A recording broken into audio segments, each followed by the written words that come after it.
आप सबको जय मसीह की। Praise the Lord. मैं पास्टर अमित चौहान और आज हम बात करेंगे प्रेयर के ऊपर कि हम प्रेयर कैसे करें, प्रेयर को कब करनी चाहिए और किस लिए करनी चाहिए।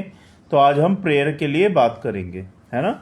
और मैं उम्मीद करता हूं कि आप लोग सब आज बहुत अच्छे से होंगे और परमेश्वर की ब्लेसिंग्स के साथ होंगे। और ये भी उम्मीद कर रहा हूँ कि जो मैं सिखा रहा हूँ आप लोगों को, आप लोग सीख रहे हैं। इससे पहले कि हम वचन में जाए, हम अपना शेड्यूल आपको बता देते हैं पूरे हफ्ते का। हम हर बुधवार को रात को 10 बजे बाइबल प्रेयर फॉर ऑल के पेज पे आते हैं और प्रार्थना करते हैं एक दूसरे के लिए और उस पर डिस्कशन करते हैं। और थर्सडे को हम लोग टेस्ट मनी शेयर करते हैं, जो कि कल है, रात को 10 बजे सेम पेज पे। और फ्राइडे को हम लोग फास्टिंग प्रेयर के बारे में बात करते हैं। तो जो भी भाई और बहन फास्टिंग प्रेयर रखते हैं वो वचन सुनने के बाद, वचन सीखने के बाद अपना फास्टिंग प्रेयर तोड़ सकते हैं। और कैसे फास्टिंग प्रेयर रखना है, कैसे क्या करना है, हम सारी बातों पे डिस्कस करते हैं। और सैटरडे को हम लोग रेगुलर बाइबल स्टडी करते हैं, जिसमें हम लोग हमारा निर्गमन अध्याय चल रहा है अभी, तो उसी पे हम डिस्कशन करते हैं, बाइबल पढ़ते हैं, वचन शेयर करते हैं और प्रीचिंग करते हैं और सिखाते हैं और सीखते भी हैं। और संडे को सुबह 10 बजे हम लोग वर्शिप करते हैं। तो ये हमारा पूरे हफ्ते का शेड्यूल होता है ऑनलाइन चर्च का। अगर आपकी कोई सजेशंस है, कुछ आइडियाज़ हैं और आप लोग हमें और कुछ हमसे सीखना चाहते हैं या कुछ सजेस्ट करना चाहते हैं या अपनी प्रार्थना बताना चाहते हैं, तो आप हमें लिख के भेज सकते हैं और हम उस पर ज़रूर ध्यान देंगे और अमल करेंगे। आइए, इससे पहले कि हम लोग वचनों में जाए, हम सब मिलके प्रार्थना करते हैं।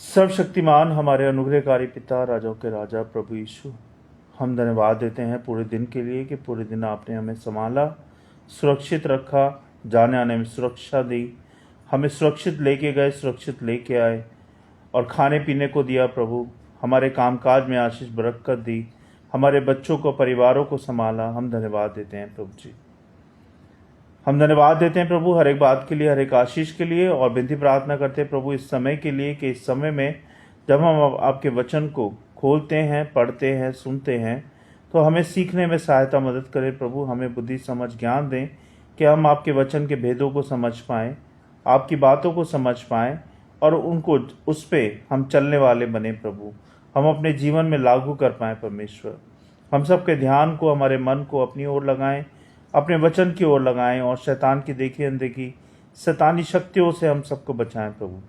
हम सबकी सहायता करें कि हम आपके वचन में लगन से और मन से सीखते जाएं, सुनते जाएं और उस पर चलते जाएं। हम सारी बातों को विश्वास के साथ आपके चरणों में रखते हैं, सुनने ग्रहण करें प्रभु यीशु मसीह के नाम से, आमीन। तो आपको फिर से जय मसीह की, प्रेज द लॉर्ड। और मैं देख रहा हूँ भाई जुड़े हैं, इनका नाम है ओसाया मैन। Praise the lord brother, thank you so much for joining us. और आज हम बात कर रहे हैं प्रार्थना कैसे करें, है ना। बाइबल के अनुसार हमें प्रार्थना कैसे करनी चाहिए।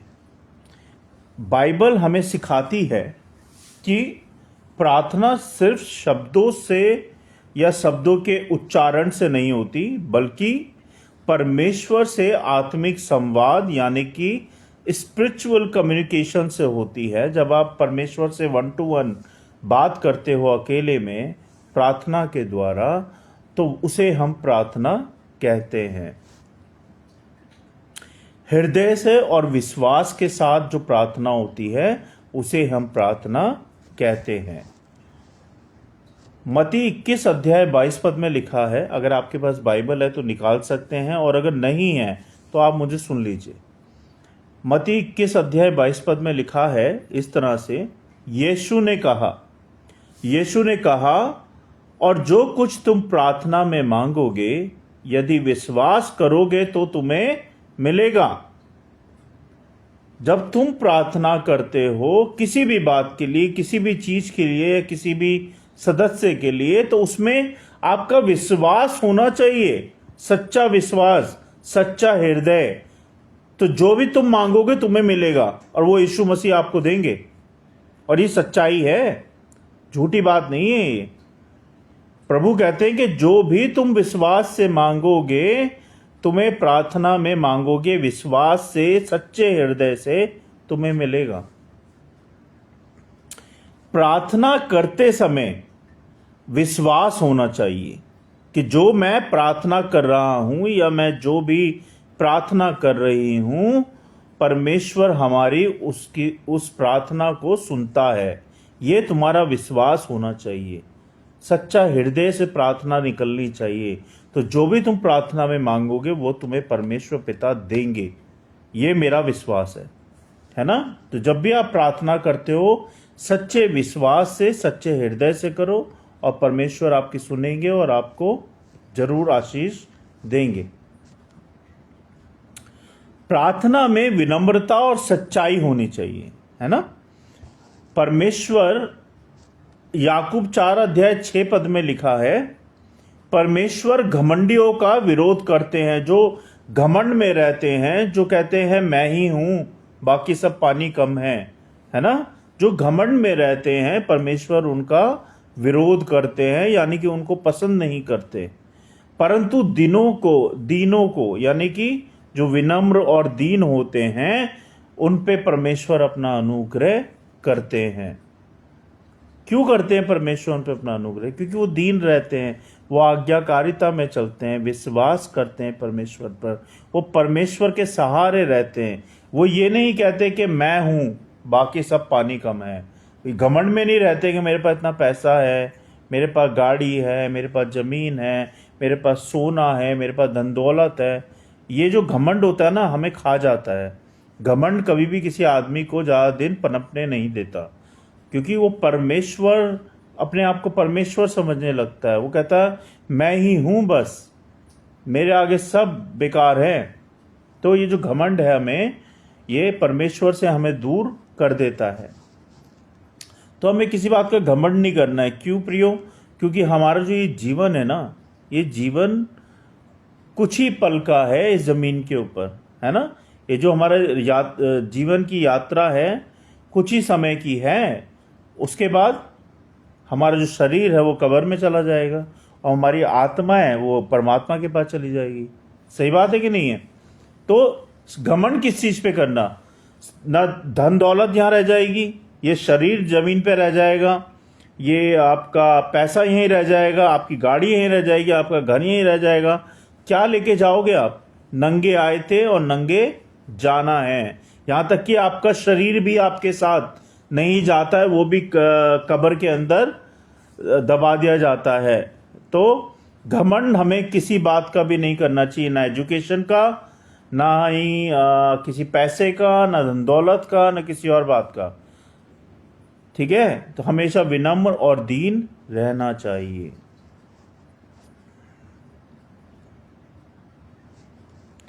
प्रार्थना में दिखावा नहीं होना चाहिए। कई लोग क्या करते हैं, जब भी ग्रुप में प्रार्थना करते हैं या फैमिली में प्रार्थना करते हैं, या आप देख लो पब्लिक में प्रार्थना करते हैं, तो उनके जो शब्द होते हैं वो दिखावे वाले होते हैं कई बार, है ना। जैसे कि लोगों को लगे कि ये बड़ी अच्छी प्रार्थना करता है या करती है, और बड़े अच्छे शब्द बोलती या बोलता है। तो प्रार्थना में परमेश्वर कहते हैं दिखावा नहीं होना चाहिए। यीशु ने कहा कि दूसरों को दिखाने के लिए सड़क पर खड़े होकर प्रार्थना मत करो।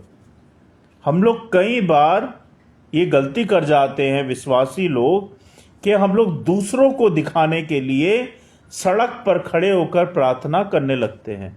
लेकिन वचन कहता है कि, और परमेश्वर कहते हैं कि सड़क पर खड़े होकर प्रार्थना मत करो।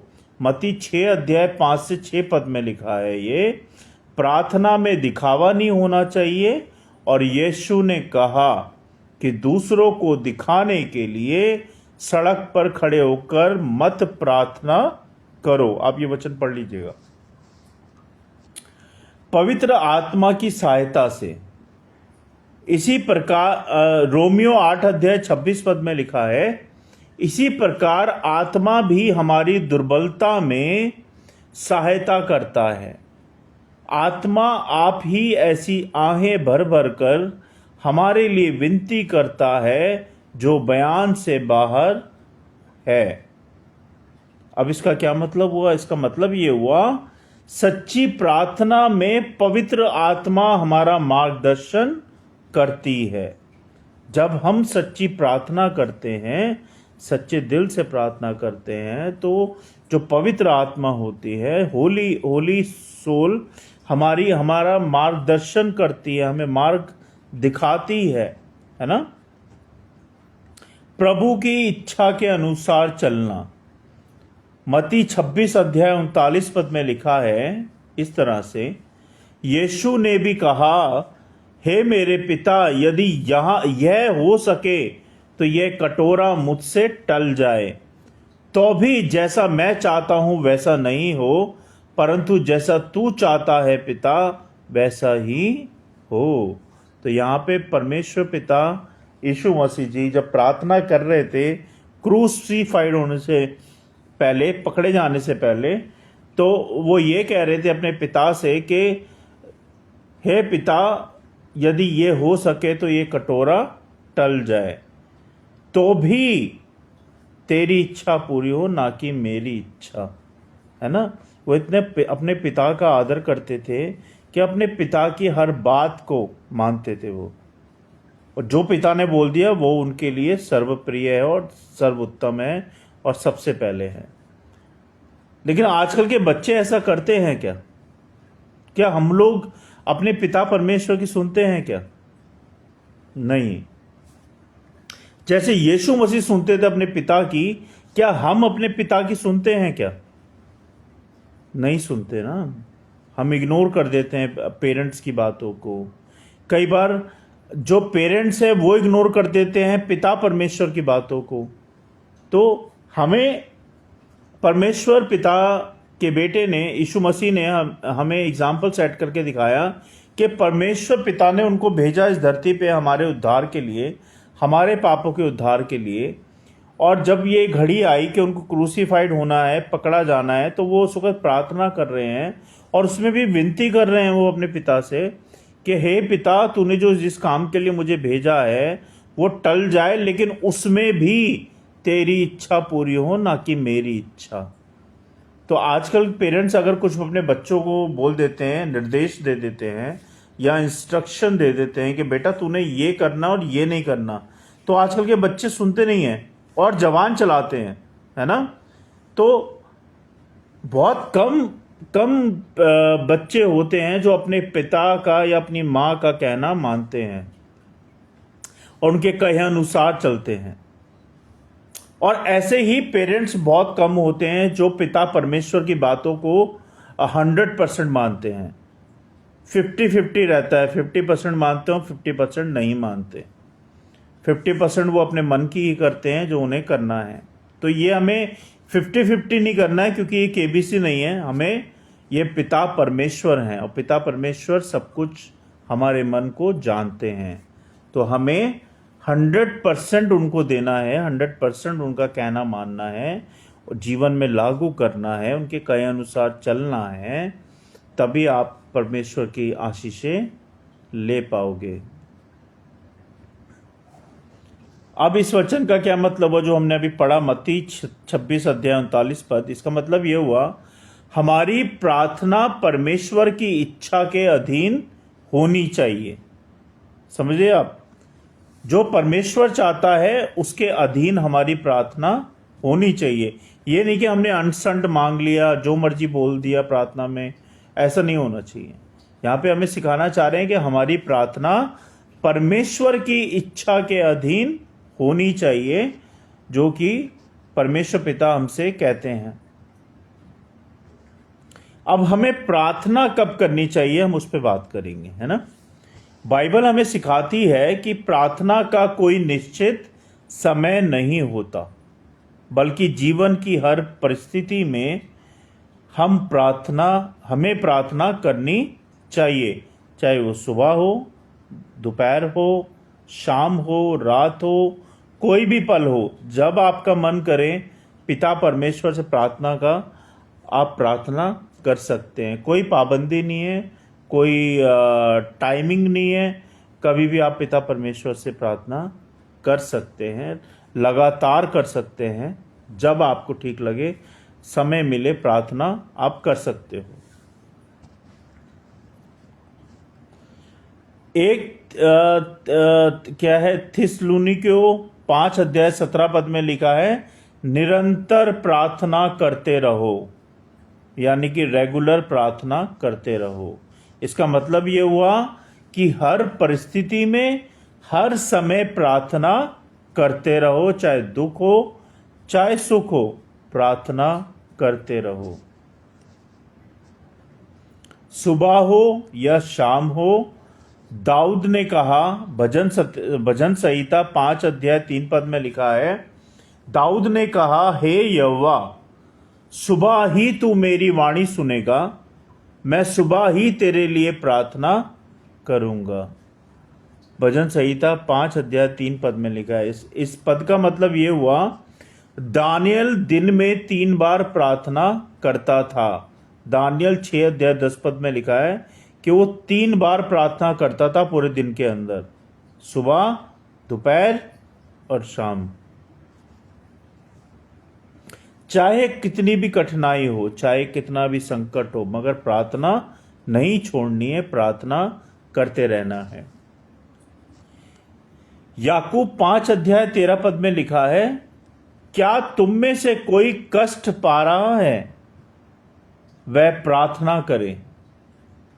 याकूब 5:13 में लिखा है, अगर तुम में से कोई दुख या कष्ट या संकट में है या परेशानी में है, तो उसको प्रार्थना करनी है। प्रार्थना ही सलूशन है आपके हर दुख का, हर संकट का, हर परेशानी का, क्योंकि प्रार्थना के माध्यम से ही पिता परमेश्वर आपकी सुनते हैं। जब आप सच्चे दिल से प्रार्थना करते हैं, और आपके संकट, आपके दुख, आपकी परेशानी, हर बात का सलूशन सिर्फ और सिर्फ पिता परमेश्वर के पास है, किसी इंसान के पास नहीं है, किसी मनुष्य के पास नहीं है। आपके दुख, आपके कष्ट का जो सलूशन है, पिता परमेश्वर के पास है, और वही आपके संकट को, आपके दुख को, आपकी परेशानियों को, आपके कष्ट को दूर करेंगे, जब आप सच्चे हृदय से, सच्चे मन से प्रार्थना करेंगे। पिता परमेश्वर ही हैं जो हर परेशानी को, हर बीमारी को, हर संकट को सबसे पहले दूर करते हैं प्रार्थना के माध्यम से। जब जब आप उनसे प्रार्थना करेंगे, तो वो हर आपकी बीमारी को, आपके संकट को, आपकी परेशानियों को, कोई भी किसी भी तरह का दुख हो, हर चीज को वो दूर करेंगे, जब आप सच्चे हृदय से माफ कीजिएगा, प्रार्थना करेंगे। धन्यवाद के साथ, 1 थिस्सलुनीकियों 5:18 में लिखा है कि जब हमें बीमारी होती है और हम दुख में होते हैं और संकट में होते हैं या किसी परेशानी में होते हैं, तो हम रेगुलर प्रार्थना तो करते हैं। हम सब प्रार्थना करते हैं जब हम दुख में होते हैं। क्या हम सुख में प्रार्थना करते हैं? जब हमें कोई दुख नहीं होता और परमेश्वर की आशीषें हमें बहुत मिल रही हैं, क्या हम उस समय प्रार्थना करते हैं?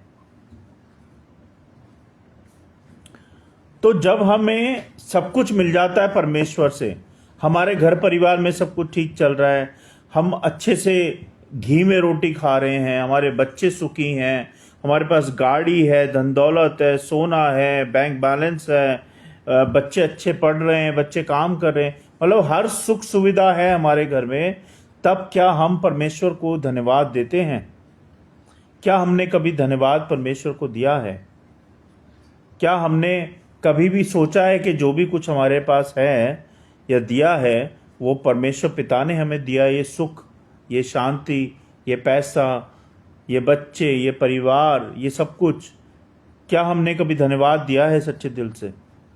तो हमें इस पे ध्यान देना चाहिए 1 थिस्सलुनीकियों 5:18 में लिखा है, हर बात में धन्यवाद करो, क्योंकि ये सांसें, ये धड़कन, ये हृदय, ये शरीर, ये आपका देखना, ये आपका बोलना, ये बच्चे, ये परिवार, ये खाना, ये पीना, ये कामकाज, आपका हर वो पल, सब कुछ परमेश्वर ने आपको और मुझे दिया है। तो हमें हर बात में उनका धन्यवाद करना है, क्योंकि तुम्हारे लिए मसीह यीशु में परमेश्वर की यही इच्छा है कि हर बात में उनको धन्यवाद करो। प्रार्थना किस लिए करनी चाहिए, है ना? कई बार लोग बात पूछते हैं, यार हम क्यों प्रार्थना करें, कुछ मिलता तो है नहीं, कोई उत्तर तो मिलता नहीं हमारी प्रार्थना का, ऐसे बोलते हैं ना। प्रार्थना की महिमा के लिए हमें प्रार्थना करनी चाहिए। मत्ती 6:9 में लिखा है, ध्यान दीजिएगा, आखिरी के कुछ पद हैं और मैं चाहूंगा कि आप लोग ध्यान दें इसमें। यीशु ने कहा, इस प्रकार प्रार्थना करो, हे हमारे पिता। यहाँ पे परमेश्वर पिता आपको प्रार्थना करना सिखा रहे हैं, ध्यान दीजिएगा। तो यीशु ने कहा, इस प्रकार प्रार्थना करो, हे हमारे पिता, तू जो स्वर्ग में है, तेरा नाम पवित्र माना जाए, और आज दिन भर की रोटी हमें दे, लेकिन पाप से और बुराई से हमें दूर रख, और हमें क्षमा कर हमारे पापों के लिए, और जैसा तू हमारे जीवन से चाहता है वैसा हो, तेरी इच्छा पूरी हो, ना कि हमारी। हम वही करें जो तेरी इच्छा के अनुसार है, हम वही बोलें जो तेरी इच्छा के अनुसार है, हम उसी पे चले हम जो तेरी इच्छा के अनुसार है। तो इस तरह से जब आप प्रार्थना करोगे तो परमेश्वर पिता आपको बहुताई से बहुत बहुत आशीष देंगे, लेकिन इसमें भी सच्चाई आनी चाहिए, दिखावा नहीं करना है ना। प्रार्थना सबसे पहले परमेश्वर की महिमा के लिए होनी चाहिए। जब हम परमेश्वर की प्रार्थना शुरू करते हैं तो हमें पहले उनकी महिमा करनी चाहिए, उनकी स्तुति करनी चाहिए, उनकी प्रशंसा करनी चाहिए, और उसके बाद प्रार्थना को शुरू करना चाहिए। अपनी आवश्यकताओं के लिए प्रार्थना करनी चाहिए, इस पे हम बात करेंगे। मत्ती 6:11 में लिखा है, आज हमारा प्रतिदिन का आहार हमें दे, यानी कि आज हमें प्रतिदिन की रोटी हमें दे। माफी चाहूंगा, ये प्रार्थना में हमारे शब्द आने चाहिए कि आज हमें प्रतिदिन की रोटी हमें दे। रोजमर्रा की जरूरतें, स्वास्थ्य, भोजन, नौकरी, सुरक्षा आदि के लिए भी हमें प्रार्थना करनी चाहिए। ये प्रार्थना के सीरियल वाइज है कि हमें पहले परमेश्वर की महिमा करनी चाहिए, उसके बाद हमें अपनी आवश्यकताओं के लिए प्रार्थना करनी चाहिए, रोजमर्रा की ज़रूरतों के लिए प्रार्थना करनी चाहिए, जैसे कि स्वास्थ्य, भोजन, नौकरी, सुरक्षा आदि, और फिर हमें क्षमा मांगनी चाहिए पवित्र जीवन के लिए। जो भी हमने पाप किए हैं अभी तक, उसका पश्चाताप करते हुए परमेश्वर से क्षमा मांगे और प्रार्थना करें। मत्ती 6:12 में लिखा है, और हमारे अपराध हमें क्षमा कर, जैसे हम भी अपने अपराधियों को क्षमा करते हैं। जब आप किसी को क्षमा करोगे तो परमेश्वर पिता भी आपको क्षमा करेंगे, लेकिन जब आप किसी को क्षमा नहीं करोगे तो परमेश्वर पिता भी आपको क्षमा नहीं करेंगे। तो यहाँ पे वचन कहता है बाइबल का, और हमारे अपराध हमें क्षमा कर, जो पाप हमने किए हमारे क्षमा कर, जैसे हम भी अपने अपराधियों के पापों को क्षमा करते हैं। तो जब आप दूसरों के अपराधों को क्षमा करोगे तो परमेश्वर भी आपको क्षमा करेंगे। हमें अपने पापों की क्षमा मांगनी चाहिए और दूसरों को भी क्षमा यानी कि माफ़ी देनी चाहिए। दूसरों के लिए मध्यस्थता, यानी इसका मतलब क्या हुआ 1 तीमुथियुस 2 अध्याय 1 से 2 पद में लिखा है, सब मनुष्यों के लिए, राजाओं और सब उच्च पद वालों के लिए विनती, प्रार्थना, निवेदन और धन्यवाद किए जाएं।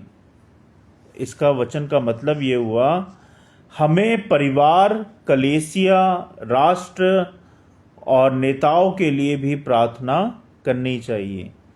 हमें सिर्फ अपने लिए प्रार्थना ही नहीं करनी है, हमें अपने लिए, अपनों के लिए, पड़ोसियों के लिए, यार दोस्तों के लिए और कलीसिया के लिए, इस संसार के लिए, संसार के नेताओं के लिए जो ऊंचे ऊंचे पद में हैं, उन सब के लिए हमें प्रार्थना करनी चाहिए।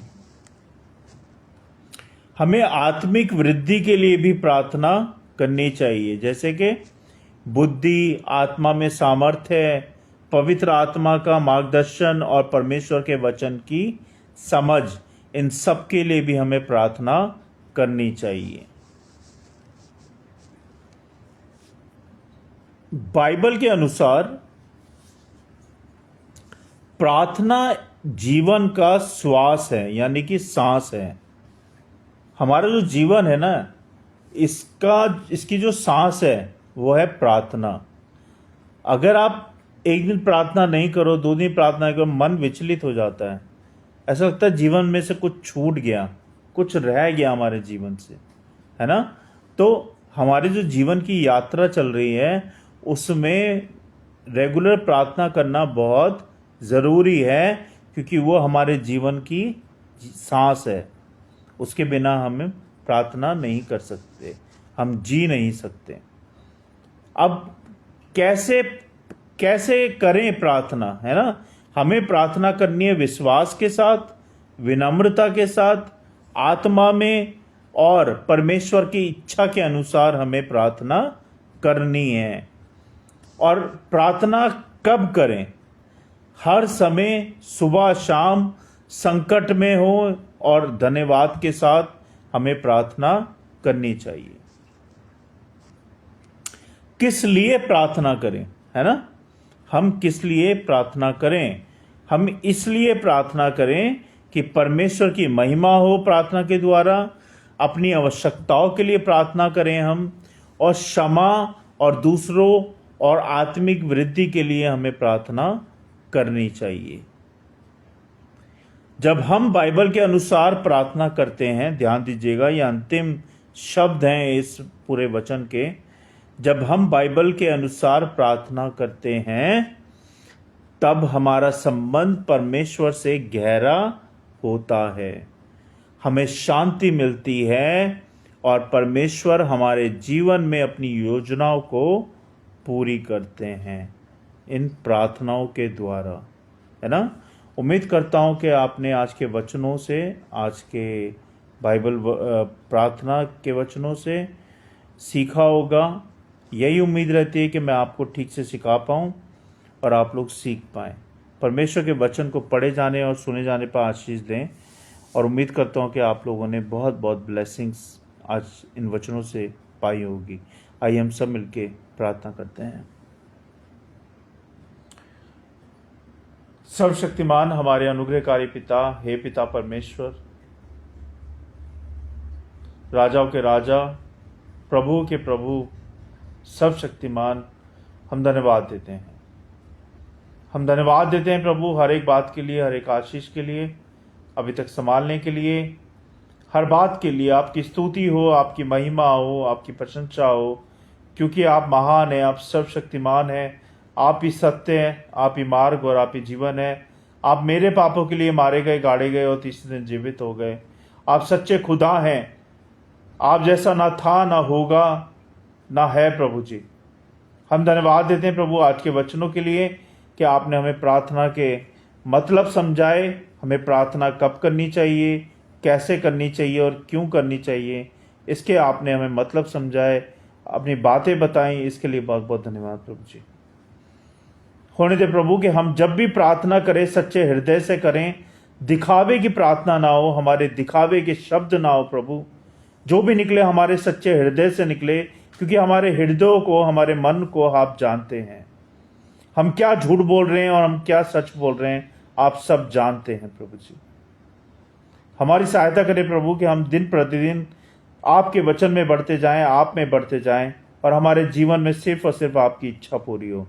क्योंकि प्रभु ये जीवन आपने दिया है, ये हृदय आपने दिया, ये शरीर आपने दिया है, ये सब कुछ तो आप ही ने दिया है प्रभु।